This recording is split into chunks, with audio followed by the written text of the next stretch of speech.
Tú no tienes útero, así que ya no eres una mujer, por eso no vas a tener hijos. La gente suele creer que si no tienes vagina, eres como una muñeca de plástico en la zona genital. Hola, soy Lera, tengo 26 años y nací sin útero ni vagina. Síndrome de Rokitansky-Kuster-Hauser-Meyer. Es una condición congénita, no es una enfermedad, no es que me haya enfermado de algo en la infancia y luego eso haya tenido alguna consecuencia. Esto sucede durante el desarrollo fetal y es una anomalía. Visualmente no se nota ninguna diferencia. Con este síndrome, algunas personas pueden tener un desarrollo mamario poco pronunciado. En mi caso, debido a que tengo ovarios, se desarrolla el busto. La longitud vaginal varía de persona a persona. Puede ir desde 4 centímetros hasta ninguna longitud en absoluto. Tenía 3 centímetros, por lo tanto los médicos lo detectaron al introducir los dedos o instrumentos. A los 15 años no me había llegado la menstruación y de nuevo, como todas las chicas y todos parecían hablar de su periodo, pensé que, bueno, probablemente debería ir al médico. Una vez más, no se aclaraba cuándo una niña debería tener su menstruación ni qué es exactamente. Incluso ahora la gente no siempre hace la conexión entre el hecho de que no tengo útero y por lo tanto no menstruo. A veces las personas no ven esa relación. Mi diagnóstico inicial y la preocupación de los médicos era que toda esa sangre menstrual se había acumulado en el útero durante ese tiempo. Era urgente hacer una punción ahí, de lo contrario explotaría como un globo y todo saldría muy mal. Después me hospitalizaron y me diagnosticaron el síndrome tras realizar estudios. Esto no es un diagnóstico ni una enfermedad, solo una patología congénita. La reacción de los médicos fue asombrosa. No hubo trato cuidadoso. De adolescente todos me gritaban. Todos pasaron por lo mismo.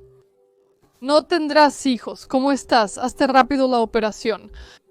Todos solo hicieron hincapié en que no iba a tener hijos y de alguna manera me presionaban mucho y me gritaban. Así fue como los doctores lo presentaron, entrando todos en una especie de luto, como si me hubieran diagnosticado una enfermedad incurable. Mi hermano realmente pensó que ya me estaba muriendo y estaba muy preocupado. Mi mamá, por supuesto, se sintió culpable, pensando, oh Dios, esto sucede en esta etapa del desarrollo del feto. ¿Entonces ella tiene la culpa de algo? De mi papá, antes de que mi esposo y yo decidiéramos casarnos, lo ocultamos. Porque, bueno, él es como el hombre de la casa. Es extraño decir que simplemente ocurrió así. La familia se fue en una especie de... Para ellos también fue muy difícil aceptarlo. Se preocuparon demasiado por mí. Todo iba bien en la vida. Y luego sí, la sociedad dijo que tú debes sufrir. Eso es horrible. Sí, claro, las amigas hablan sobre la menstruación.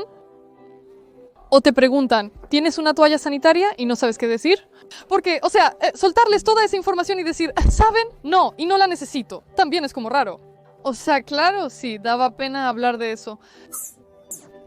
Me ofrecieron una vaginoplastia, una operación seria y dura para crearme una vagina artificial. En ese momento, según me explicaron, la formaban a partir del intestino. Ahora quizás las tecnologías han cambiado. ¿Se puede hablar de esto, verdad? Sí, del intestino. Esa era una opción, la otra era la dilatación. De nuevo, según recuerdo, eso implicaba algunos, sí, instrumentos especiales que literalmente dilatan, presionan esa piel ahí. Ya no es una operación, es un procedimiento prolongado y bastante doloroso. Los doctores no me explicaron para qué era necesario eso, o sea, todos de alguna manera presionaban.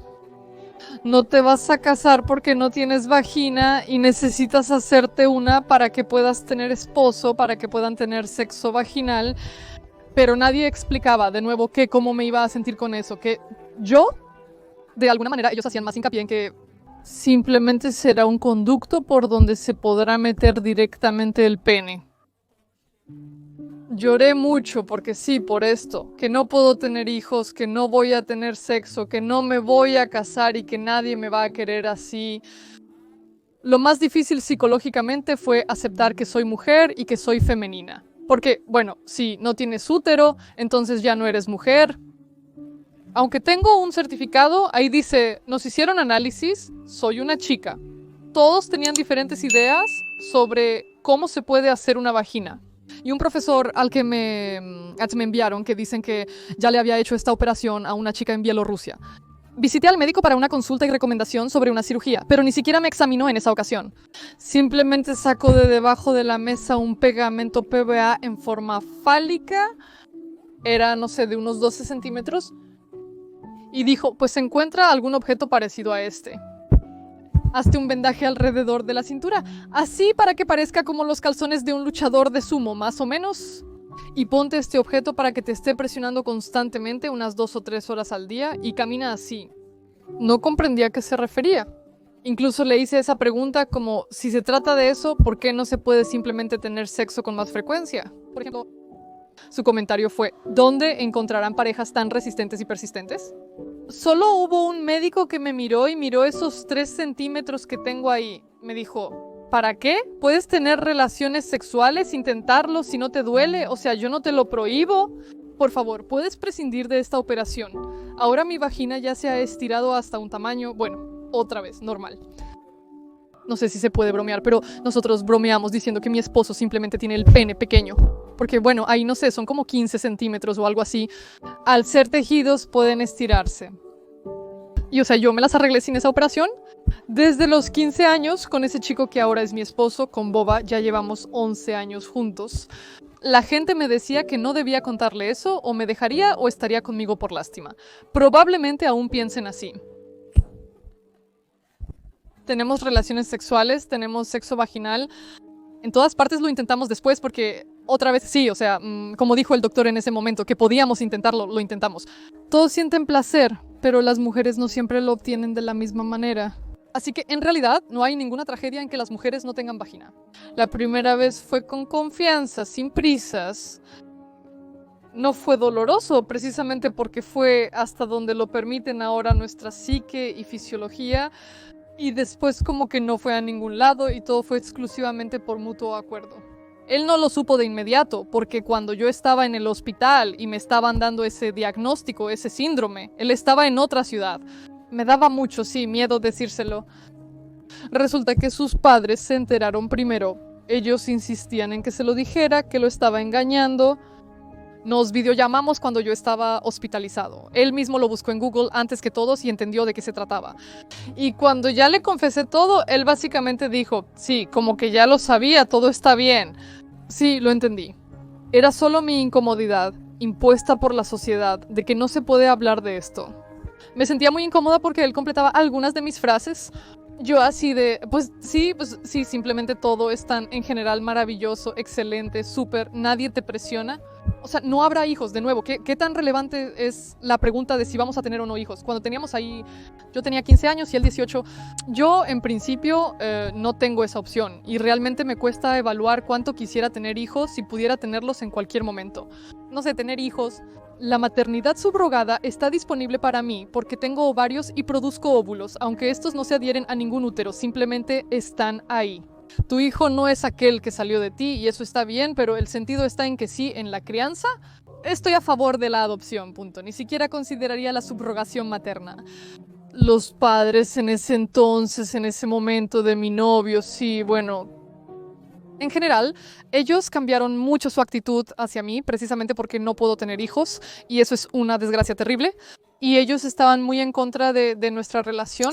Porque naturalmente no le desearías a tu hijo que salga con una mujer tan marcada o que no puede darle un hijo. El sexo tradicional en el que todos están acostumbrados a pensar resulta que, es decir, el apoyo del esposo y por supuesto el proceso de maduración.